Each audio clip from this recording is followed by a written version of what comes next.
सत्संग क्या है, ज्ञान क्या है और हमको संसार में कैसे रहना है, बड़े सरल ढंग से सिखा दिया।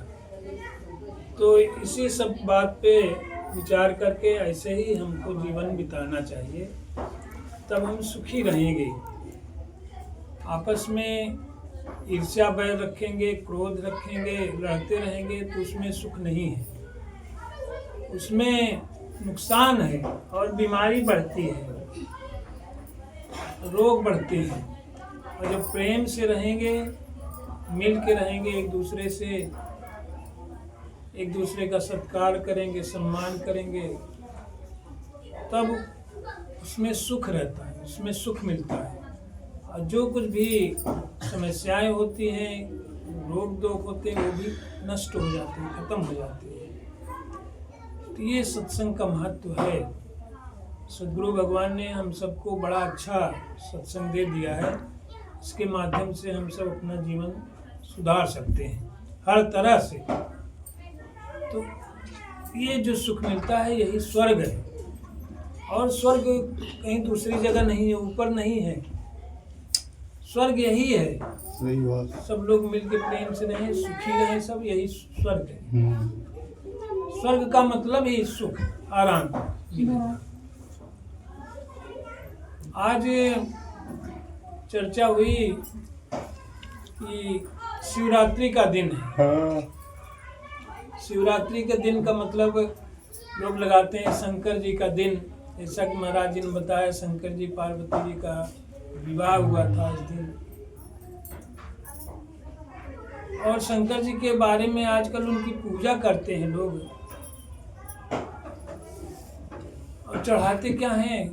धतूर, मदार, बैर, ये सब जहर माहौल उनका चढ़े ही अपना कहीं मिठाई, हलवा, पूरी। तो कहा कि मतलब शंकर कौन है? रामायण में बताया है कि बंदम ये वंदे बोधमयम नित्यम गुरुम शंकर रूपिणम। बोधमय, बोधमय माने ज्ञान स्वरूप, नित्य है माने शाश्वत है, हमेशा रहने वाला है, अविनाशी है। ये रामायण कह रही है। वंदे बोधमयम नित्यम गुरुम, गुरु, ऐसे गुरु की वंदना करता हूँ। और जो शंकर स्वरूप, शंकर के रूप में। शंकर कौन है? गुरु है, गुरु। रामायण बता रही है, वंदे बोधमयम नित्यम गुरुम शंकर रूपम। तो गुरु के रूप में है शंकर। वैसे भी कहा जाता है गुरुर ब्रह्मा गुरुर विष्णु गुरुर्देवो महेश्वर। शंकर जी गुरु हैं। तो गुरु जो है ना, वो जैसे बात आई धतूर, मदार, ये सब खिलाते हैं, उनको चढ़ाते हैं। तो कहने मतलब हमारे मन के जो विकार हैं, जहर माहौल है, जो विकार भरा है अंदर मन में, वो सब इनको दे दीजिए गुरु को, शंकर जी को। गुरु के रूप में शंकर, सब मन के विकार इनको दे दीजिए, सब हर लेते हैं, सब जहर माहौल सब निकाल के इनको दे दीजिए। ये इसमें शिक्षा है। वैसे भी कहते हैं जैसे समुद्र मंथन हुआ था, दानव दैत्य मिलकर समुद्र मंथन किए। मंथन कहीं समुद्र में हुआ नहीं था, सब मन का मंथन है। मन से मंथन करिए बस। तो उसमें क्या निकलेगा? सबसे पहले जहर निकलता है, जहर निकलता है। मन को भी जब मथेंगे तो इसमें जहर पता चलेगा कि हमारे अंदर कितना जहर भरा हुआ है। सही बात। काम, क्रोध, लोभ, मोह, अहंकार, ईर्ष्या, जलन, द्वेष, ये सब भरा हुआ है। तो वही समुद्र में से निकला सबसे पहले। अब उससे सब घबराने लगे, कौन इसको ले? तो सब मिलके पहुंचे गुरु जी के पास, शंकर जी के पास। इसका उपाय क्या है? इसको कहाँ रखें, कहाँ ले जाएं, कौन इसको लेगा? तो उन्होंने स्वयं ले लिया। कहे चलो ठीक है, कोई नहीं ले, हम इसको ग्रहण करते हैं। तो सारा विश्व, सारा जहर संसार का वो शंकर जी ले लेते हैं। जब मन का विकार निकल गया, जहर निकल गया, गुरु ने हरण कर लिया, यही काम है गुरु का। सब जहर आपके हृदय का निकाल, मन साफ कर देता है, भक्ति भर देता है, ज्ञान भर देता है। तो जब जहर निकला तो जहर उन्होंने ग्रहण कर लिया। उसके बाद फिर और मथिए उसको, और मंथन करिए, विचार करिए, तब उसमें से एक एक से रतन निकलते हैं, रतन निकलते हैं इसमें से, समुद्र मंथन से, और अमृत निकलता है। तब अमृत निकला, तो वो अमृत जो है ज्ञान स्वरूप सद्गुरु देते हैं, तो उससे हमारा उद्धार हो जाता है और अमर हो जाते हैं। कहते हैं ना, जो सोई जाने जे देव जनाई, जानत तुम्हें तुम्हें हो जाए। तो जैसा ये गुरु है, ईश्वर है, अमर अजर अमर अविनाशी, वैसा ही हमको भी बना दे।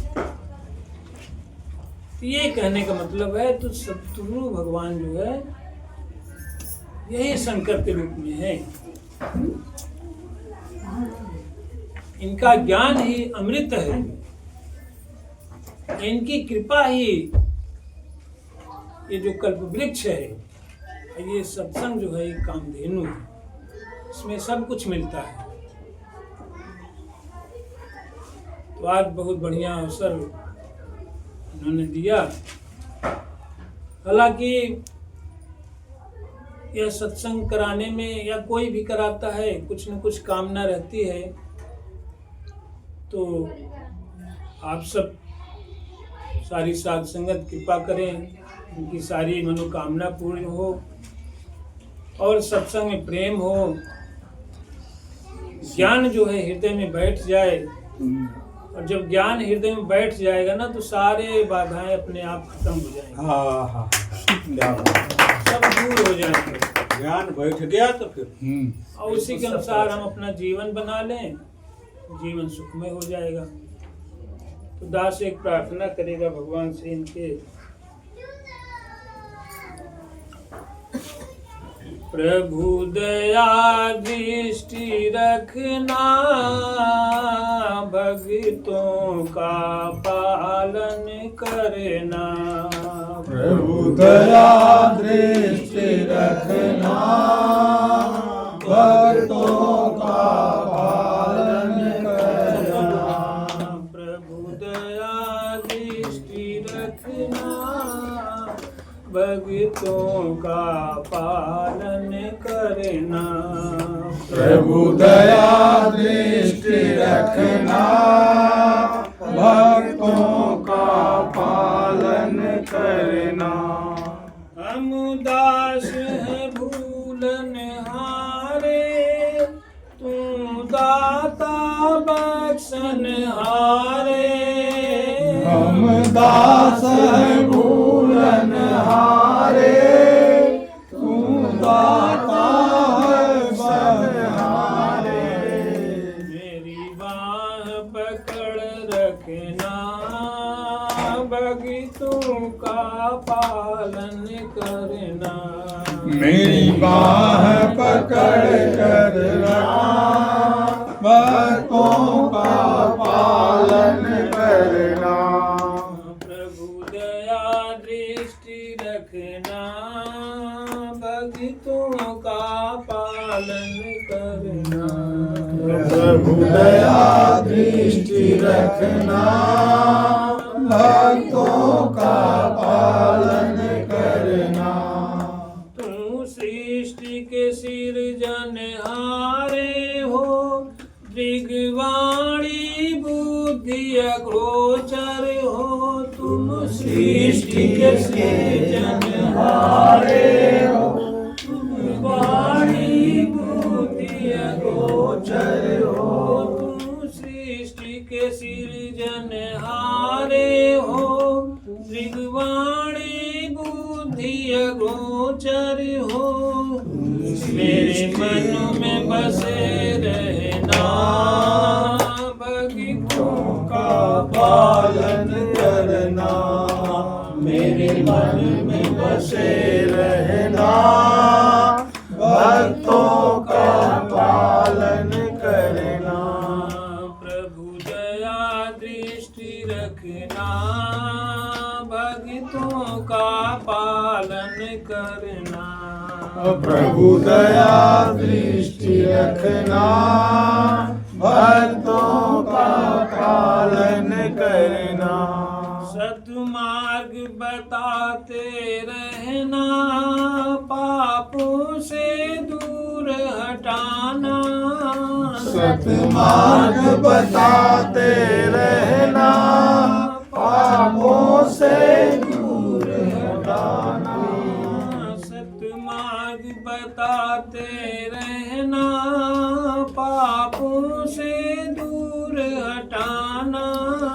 सद्मार्ग बताते रहना, पापों से दूर भगाना। खुशियों से झोली भरना, भक्तों का पालन करना।